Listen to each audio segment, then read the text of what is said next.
Systems thinking is a major difference between the rich and the poor. So when you've developed this understanding of systems and how they work, it's amazing. It affects even your worldview, affects how you see life. It affects how you interpret things. It affects how you understand the way things work. And it's powerful because life is mostly cause and effect. Life is mostly cause and effect. So when you understand how the cause connects with the effect, then you can cause and produce the effect that you want over and over again. And that's why we're talking about repeatable success here. Systems thinking is powerful. Okay, so when I think of the rain, I don't think of the rain only, I don't think of it as an entity in itself. I realize it's a cycle, right? So the rain falls and then it evaporates. When it gets up there, it condenses, then it comes down. It's a cycle. Maybe I have not found a better description for systems than the human body. It's powerful. The human body runs on systems. Okay, the human body runs on systems. Honestly, the more you do systems thinking, the higher you rise. The human body runs on systems. Digestive system, okay, that's for the human body. The reproductive system, the excretory system, the respiratory system, the nervous system, right? System, skeletal system, system. Awesome. A system is a group of parts or network that work together to produce a predictable outcome. What does the digestive system do? The digestive system processes food so it can extract the part that the body needs and throw out the rest, okay? So the digestive system wants to extract the part of the food that you can use.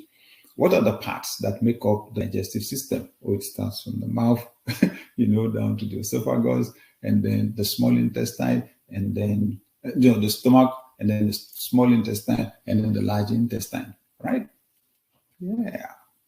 So a system is a group of parts or network that work together to produce a predictable outcome. Your respiratory system wants to take oxygen into the body so it can supply oxygen to the blood. The excretory system wants to take waste out of your body. The nervous system is the telecommunication system of the body, the electrical system, right? Fantastic. So I hope you can see, because some people think only in parts.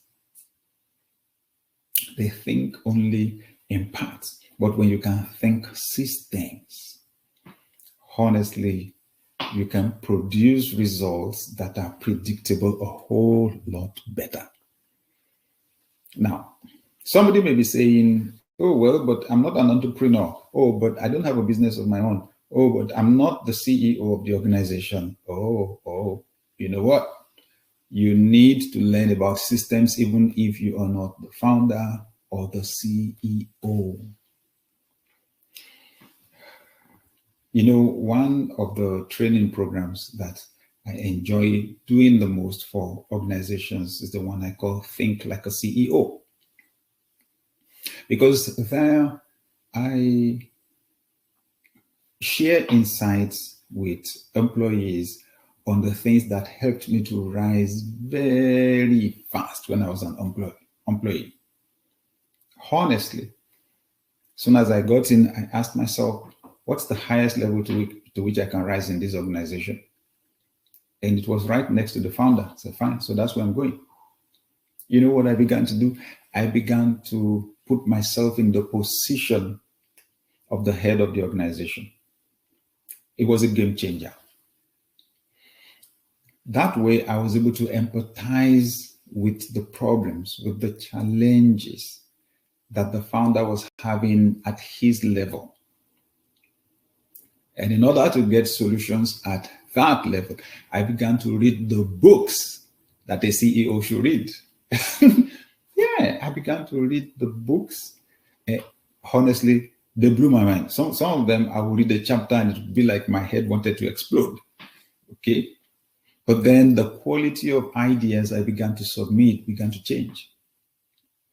So, but this is what I mean. You will understand how your organization works better when you think like the CEO. And to think like the CEO, you need to think systems. Some people have serious challenges in the organizations where they work because they don't see systems. I've worked with a lot of people in my life, and honestly, I've hired people that just did not understand systems. And when they don't do, they're busy breaking rules, right? Running against the policies of the organization. They have good hearts, but they're making mistakes. And sometimes painfully, they're even being punished because they don't understand how systems work. One of the greatest disservices that an employee can give himself or herself is, or do to himself or herself, is falling into that dichotomy, that separation between the management of the organization and the masses. Oh my God, it's a huge problem and people don't know. Once you take sides with those people that are gossiping in the organization and saying we don't even know what they're doing, and you have this us versus them, us versus them structure in your mind about the management, it's going to keep you small. It's going to frustrate your progress. You've got to learn to identify with the management if that's where you are headed. Okay, you've got to identify. So I'm just simply saying, even if you're not the CEO, you need to learn about systems because it will help you to understand the organization where you are working a whole lot better. Good. This is important also. You need systems only after you have laid a good foundation for your organization and cleared the takeoff phase. Okay, so this is important for the person that really, really needs to apply this.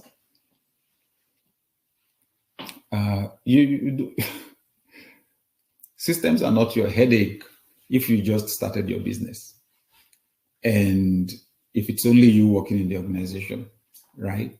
You have more urgent things to face.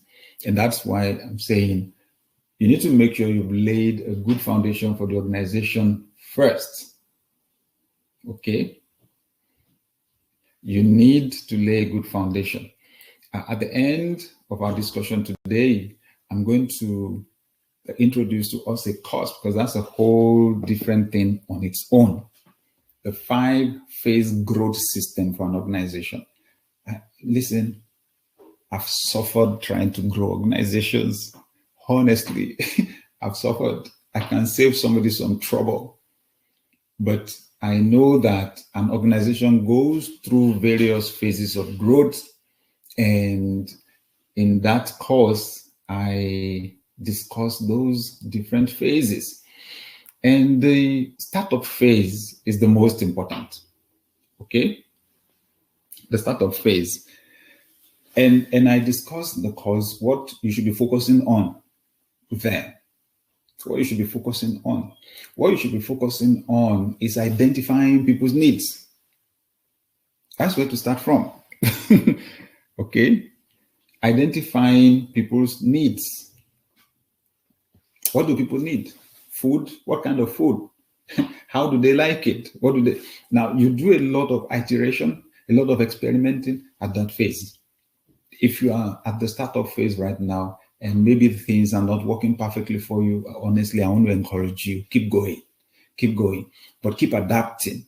And one thing is absolutely important, keep getting feedback.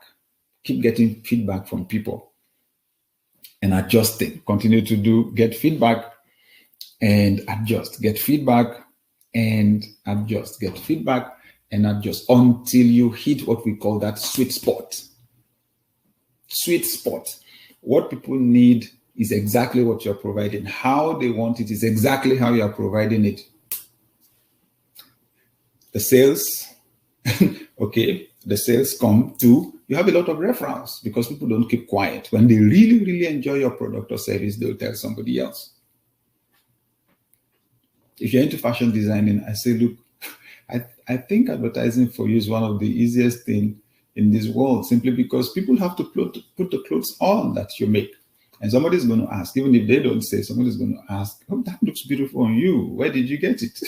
So you're getting referrals, and that moves you into the second phase, which we call the expansion phase. At the expansion phase, the demand is outstripping your supply or your capacity. Yes. That's when you have to get additional resources. That is what stresses you out at that phase, right? More space, more equipment, more staff, more money. All of them cost more money, okay? So that's what I'm talking about. You get that sorted, then let's go on.